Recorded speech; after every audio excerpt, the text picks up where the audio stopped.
Welcome back to Department of Collegiate Education. Good morning, students. Previous session we are discussed about vocabularies. The main important communication for vocabularies you can study in details, and also I hope you are better learn in the previous session. In this session we are discussed about gestures and expression and do's and do nots dressing up. This is a very important do and do not dressing up in workplace or in college or some other place. Okay, let's study each of these in this session. Introduction. When people talk, they move their hands spontaneously. Hands movement produced in rhythm with speech are called co-speech gesture and natural accompany all the spoken language. People from all know culture and linguistic background gestures, and gestures is fundamental to communication. Surely gesture is fundamental to communication. Without gesture cannot be understood. How to drink? If you are drinking water, how can you show without know any language? If you go to Tamil Nadu or Madhya Pradesh or Andhra Pradesh or Kerala or some other state, if you know only Kannada language but no learn any other language, how can you show for drinking water? Just you can show it. This is the gesture. Anybody understand it? If unknown language person also understand the gesture.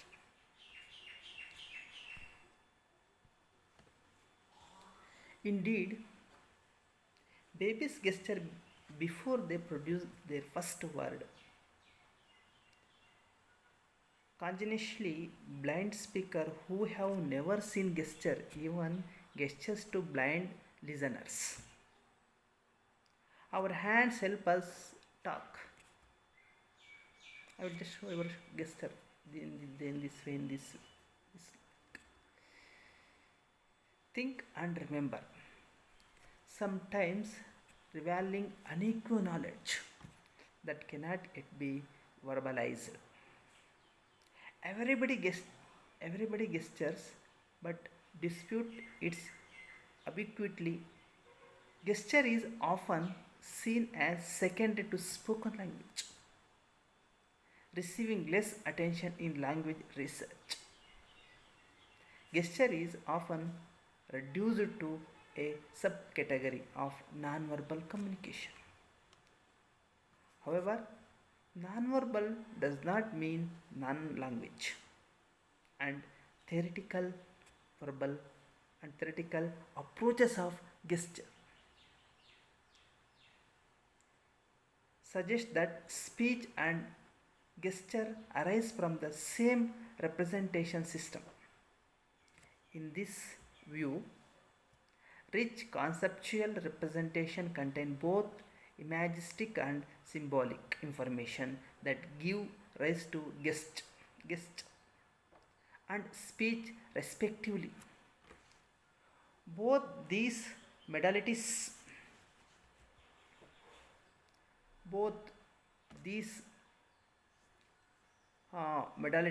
have communicate functions and organized from same communicate intentions or just check intention. Meaning of gesture. So what is gesture? Gesture is a fundamental component of language that contributes meaningful and unique information to spoken message and reflect the speaker's underlying knowledge and experience.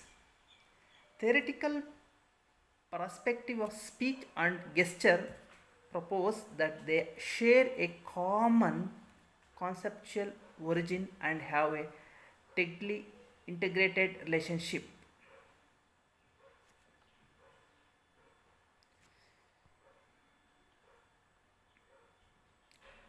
Okay, in other word, what is gesture? A gesture is a specific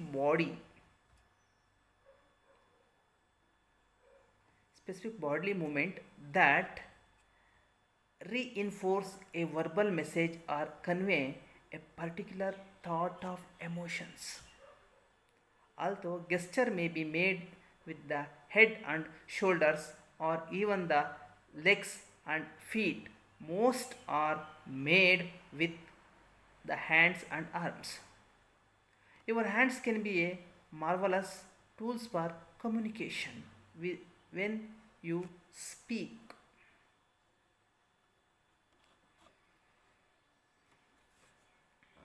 We review robust literature from a field of physical documenting the benefit of gesture for communication for both speaker and listener, as well as its important cognitive functions for organizing spoken language and facilitating problem solving, learning, and memory. Despite this evidence, gesture has been relatively understudied in population with neurogenic communication disorder. While few studies have examined the rehabilitative potential of gesture in those population, others have ignored gesture entirely or even discouraged its use. We review the literature characterizing gesture production and its role in intervention for people with aphasia, as well as describe the much sparser literature on gesture in cognitive communication disorders, including right hemisphere damages, traumatic brain injury, and Alzheimer's diseases. The neuroanatomical and behavioral profiles of these patients population provide a unique opportunity to test theories of the relationship of speech and gesture and advance our understanding of their neural correlates. This review highlights several gaps in the field of communication disorder, which may serve as bridge for applying the psychological literature of gesture to the study of language disorders. Such future work would benefit from considering theoretical perspective of gesture and using more rigorous and quantitative empirical methods in its approaches. We discuss implication for leveraging gesture to explore its untapped potential in understanding and rehabilitating neurogenic communication disorder. But many inexperienced speakers are unsure what to do with their hands. Some try to get them out of the way by putting them in their pocket or behind their backs. Others unconsciously relieves nervous tension by performing awkward, distracting movements. A few speakers over gesture out of nervousness, waving their arms and hands widely. A speaker's gesture can suggest very precious meaning to any audience The Indians of North America devised a sign language that enabled to people with entirely different spoken language to converse. Sign language has also made it possible for deep, deaf people to communicate without speaking. The use of gesture in communication varies from one culture to the next culture. In some cultures, such as those of Southern Europe and Middle East, people use their hand freely and expressively when they speak. In other culture, people use gesture less frequently and in a more sub- substantially way. The specific gesture we make and the meaning we attach to them are products of our culture training. Just as cultures differ, so do the perceived meaning of gesture. I will give an example. Nodding, nodding one's head up and down significance argument are sent in Western culture. But in some parts of India, this gesture means the exact opposite. A common gesture used in the United States, that of making a circle with the thumbs and forefingers to indicate approval, is considered as insult and an obscenity in many areas of the world. To be effective, a speaker gesture must be purposeful even if they are performed unconsciously. They must be visible to the audience. They must mean the same thing to the audience that they mean to speaker. And they must reflect reflect what's being said as well as the total personality behind the message. Why gestures required? Why? All good speaker use gestures. Why? Why use the gestures? Gestures are probably the most evocative from non-verbal communication. A speaker can employ no other kind of physical action can enhance your speeches in a many way of gesture. Which are those? I will study one by one.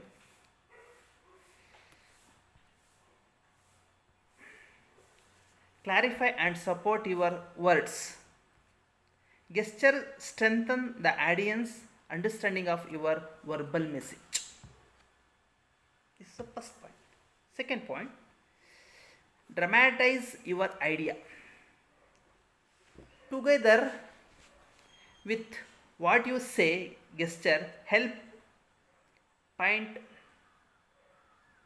picture in your listener's mind. Third one, lend emphasis and vitality to the spoken word. Gesture convey your feelings and attitudes more clearly than what you say. Help dissipate of nerves tension. Purposeful gesture are good outlet for the nerves energy inherent in speaking situation. Fifth, function as visual aids. Gesture enhance audience attractiveness and retention. Next, sixth one, stimulate audience participation. This is a very important. Gesture help you indicate the response you seek from your listeners. Last point, are highly visible. Gesture provide a visual support when you address a large number of people and the entire audience may not be seen your eye. Types of gestures.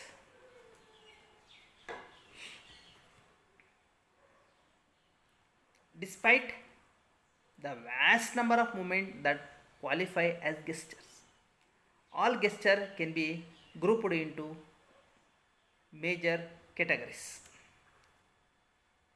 First, descriptive gestures. Clarify or enhance a verbal message.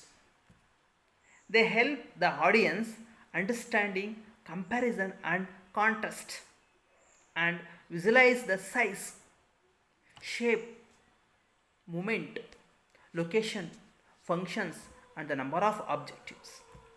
These are the in described gesture you can find. Next, empathetic gesture. Underscore what's being said. They indicate earnestness and convictions. For example, a clenched fist suggests strong feeling such as anger or determination. Next, third one, suggestive gestures are symbols of idea and emotions. They help a speaker create a mood, or express a particular thought. An open palm suggests give or receiving usually of an idea, while shrug of the shoulders indicates ignorance, perplexity, or irony. Next, fourth, prompting gestures. Prompting gestures are used to help evoke a desired response from the audience. If you want to listeners to raise their hands, applaud or perform some specific action, you will enhance the response by doing. It's yourself as an example. Gesture made above the shoulder level suggest physical height, inspiration or emotional exaltation. Gesture made below shoulder level indicate rejection, apathy, or condemnation. This made at or near shoulder level suggest calmness or serenity. The most frequently used gesture involve an open palm held outwards towards the audience. The meaning of this type of gesture depend on the position of the palm. Holding palm upward implies giving or receiving.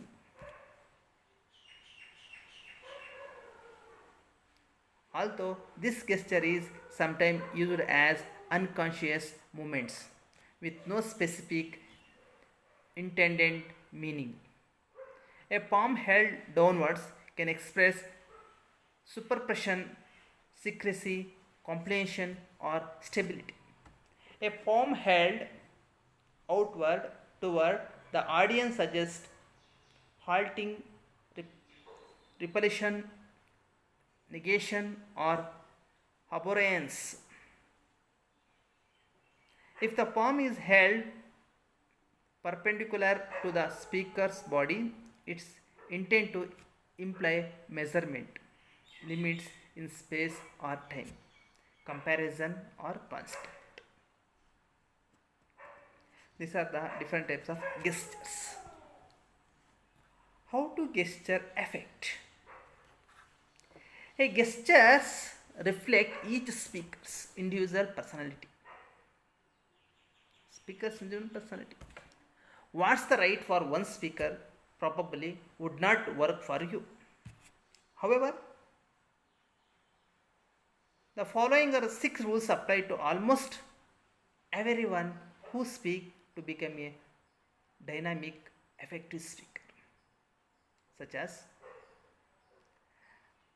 respond naturally to what you think, feel, and say. This is the first point. Respond naturally to what you think, feel, and say. What you think and feel and say. This is the major rule can adopted in your speaking in anywhere. What you think, feel, and say. When you present a speech, some naturally express yourself through gesture. No matter what your personality or culture background may be, every one of us has naturally impulse to punctuate and strengthen our words with gesture. The trick is not to suppress that impulse by retreating behind a mask of impassiveness. This can only create a build-up of tension. Understand? Build-up of tension. At the same time, do not get gesture out of book or from another speaker. Be genuinely and spontaneously yourself. If you impose artificial gesture onto your natural style, your audience will sense it and label you a pony. Some people are naturally animated, while others are naturally reserved. If you naturally use your hands freely when you converse informationally, use them freely when you give a speech. If you are by nature a reserved, low-key person, do not change your personality just to shoot public speaking situation. Next, second one, create the condition for gesture.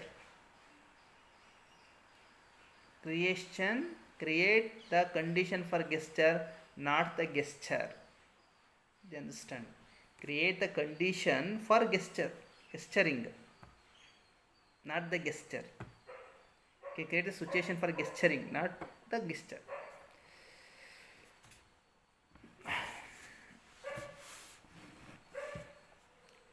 Your gesture should be natural outgrowth of your own unique thoughts and feelings. They should arise naturally and habitually from your attitude towards the message by present.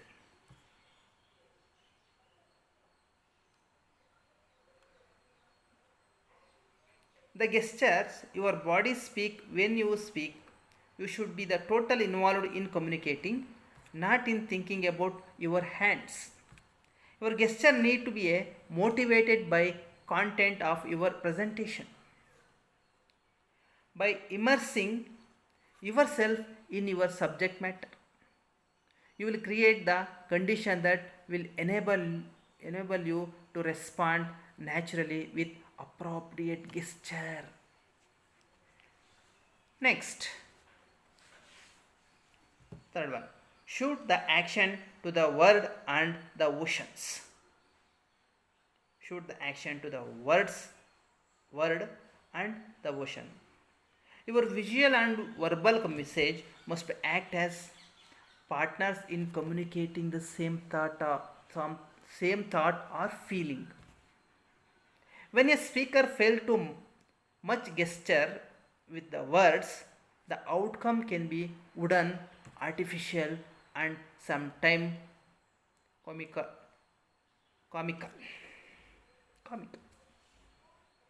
Every gesture you make should be purposeful and reflective of your words.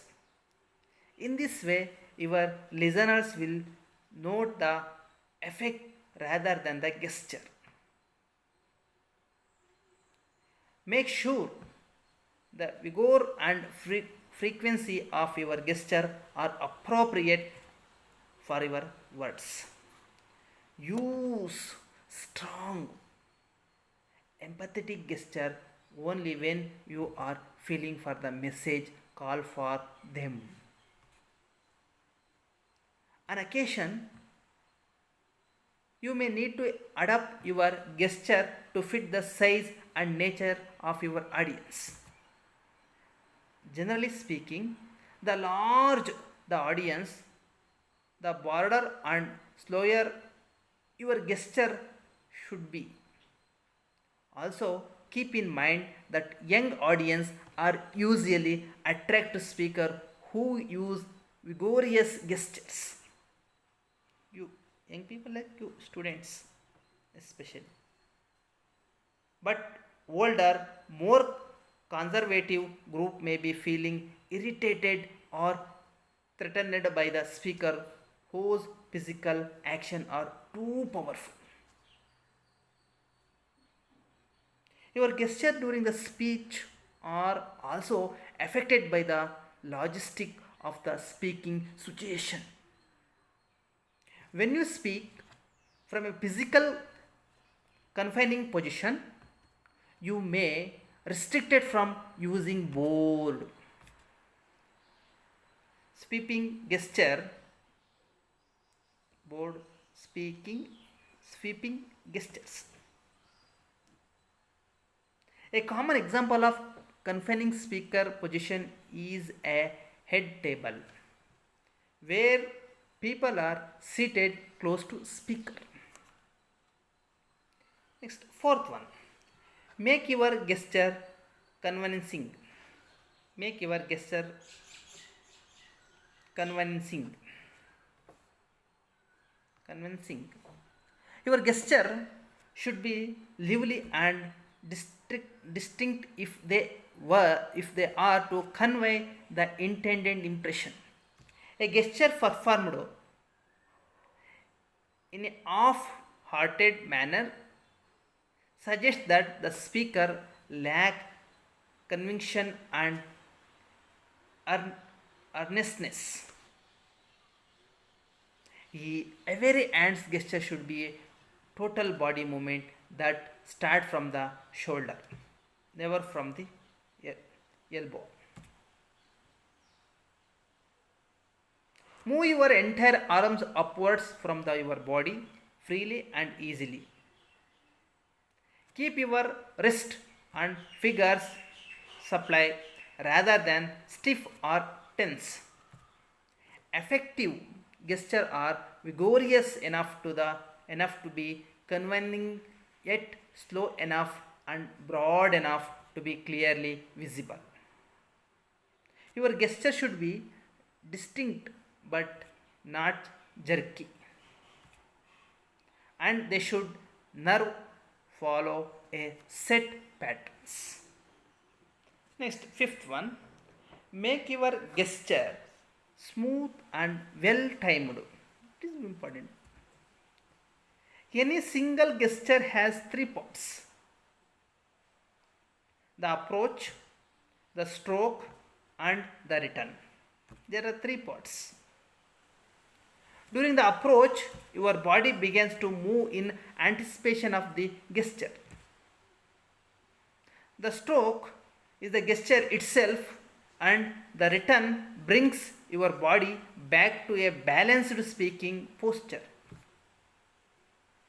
The flow of gesture, balance, approach, stroke, return, balance must be smoothly executed in such a way that only the stroke is evident to the audience. Just as timing is an essential ingredient of comedy, a gesture's timing is just as important as its quality. The stroke must come on the correct word, neither before nor after it. However, the approach can be initiated well before the stroke.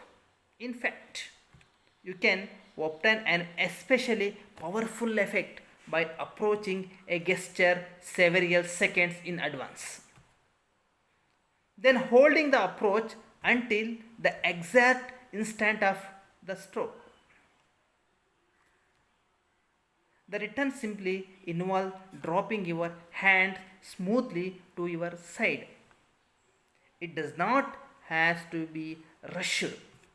Don't try to memorize gestures and incorporate them into a speech. Memorized gestures usually fail. It is already failed, memorizable, because the speaker cues himself or herself by the word. The gesture is designed to punctuate. This results in the gesture follow the words, which looks artificial and foolish.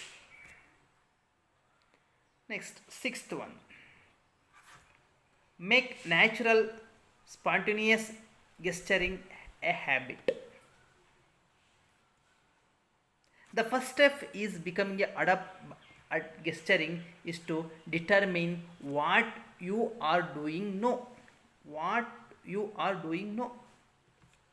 Use the evaluation from an evaluation forum and the help of fellow Toastmaster to find out if you have any bad habit. If you do, strive to eliminate them from your body spoken message. To improve your gesture, practice, but do not wait until the day of your speech. Work on enhancing your gesture abilities in front of friends, family members, and co-workers. Relax your inhibitions, gesture when you feel like it, and let yourself respond naturally to what you think, feel, and say. Through awareness and practice, you can make appropriate gesturing a part of your habitual behavior. Importance of gesture.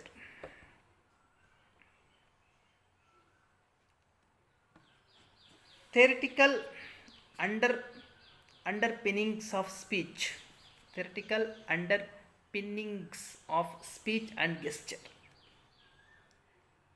There has been much theoretical interest in describing the relationship between speech and gesture. These theories either posit that speech and gesture arise from a single conceptual system or that they represent two separate but tightly integrated systems. One of the first and most influential accounts of gesture production is the growth point theory summarize. The growth point is the conceptual starting point of sentence. It is the essential unit of thoughts that combines linguistic and imagistic information together to initiate the dynamic cognitive process that organizes thinking for speech and result in